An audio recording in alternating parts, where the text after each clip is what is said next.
Welcome back, children. Let us continue with the line-wise paraphrasing of Act 1, Scene 2 of The Tempest from line number 44. Prospero is saying, "The hour's now come, the very minute bids thee ope thine ear." So he tells his daughter Miranda, this is the very minute which is for you. It is necessary that you should open thine ear. That is, you should open your ears and listen to me carefully. Obey and be attentive. Obey to what I ask you to do and pay attention. Canst thou remember a time before we came unto this cell?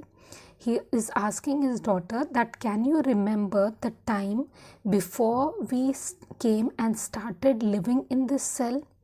I do not think thou canst. So he says, I do not think that you can remember that time, for then thou wast not out 3 years old, because at that time you were not even fully 3 years old. So Miranda replies, certainly, sir, I can. She says, certainly, sir, I do remember that time. Prospero is amazed. He says, by what? He says, by what are you able to remember that time? By any other house or person? So he is asking her that do you remember the past when you were just 3 years old? Do you recall any house from that time or any person that you can recall? Of anything the image me that hath kept with thy remembrance. He says, okay, mention to me any fact or any image that you have in your memory which is making you remember that time. Miranda, 'tis far off. She says, what I remember is a very far off, very remote memory, and rather like a dream than an assurance that my remembrance warrants. She says it's more like a dream than any definite fact guaranteed by my recollection. Had I not 4 or 5 women once that tended me? She says, did I not have once 4 or 5 women to take care of me, who attended me? Prospero, thou hadst and more, Miranda. He says, yes, definitely you had not only 4 or 5 women attending on you, but much more than that. But how is it that this lives in thy mind? So he's amazed and he says that, but how is it that you still remember this? What seest thou else in the dark backward and abysm of time?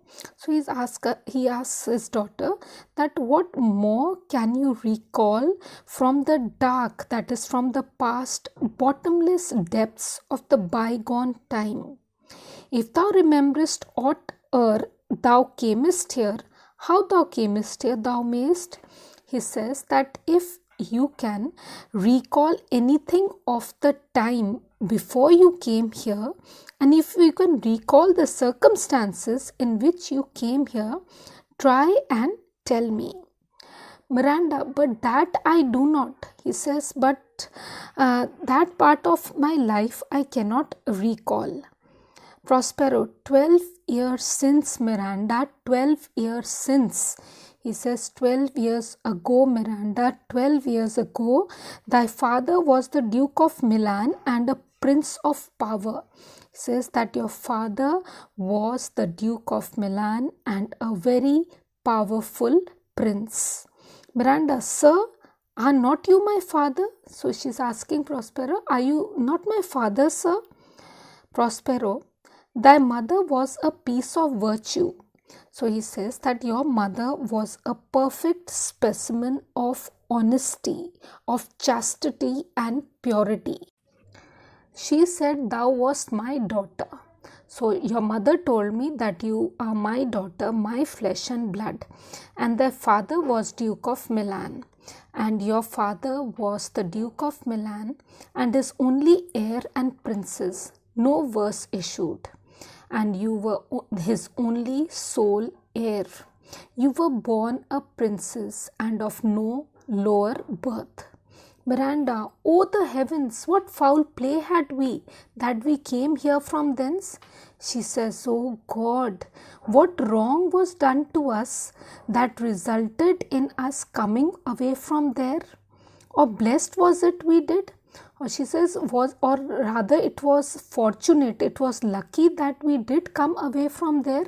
So Prospero replies, both my girl. So he says, both my dear daughter, it was something wrong that was done to us, plus it was also lucky that we came away from there. By foul play, as thou sayest, he says, it was a result of great wrong that was done to us. Were we heaved thence, that we were forced to come away from there, but blessedly holp hither. But it was really good luck for us that we reached over here safely. Miranda, oh my heart bleeds to think of the teen that I have turned you to, which is from my remembrance. She says, oh, my heart is really sad to think of all the trouble which I must have caused you, about which I have totally forgotten now. Please you further. Please, Father, please tell me further. My brother, Prospero continues his story and he says, my brother and thy uncle called Antonio. He says, well, my brother, who is your uncle, his name is Antonio. I pray thee mark me. So he's telling his daughter Miranda, I request you, listen to me attentively, that a brother should be so perfidious, that it is just awful to think that a brother can be so treacherous. Perfidious means treacherous. He whom next thyself of all the world I loved. He says, he is the one who was loved by me more than anybody else in the world except only you, and to him put the manage of my state. And he says that I entrusted to him the administration of the state at that time. At that time, through all the signories, it was the first. He says at that time it was, that is, Milan was the best among, the foremost among all the principalities, and Prospero the prime duke, while I had the reputation of being the best among all the dukes in dignity. Being so reputed in dignity, I was considered to be the most dignified dukes and superior to all the dukes, and for the liberal arts without a parallel, and I was thought to be without an equal in knowledge of the liberal arts. Those being all my study, the government I caused upon my brother and to my state grew stranger.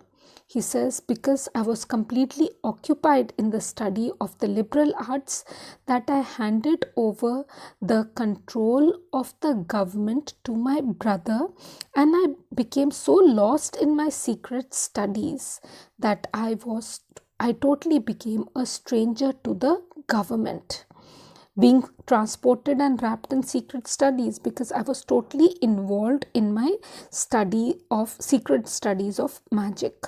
Thy false uncle, your treacherous, your traitor uncle, dost thou attend me? Are you listening to me carefully?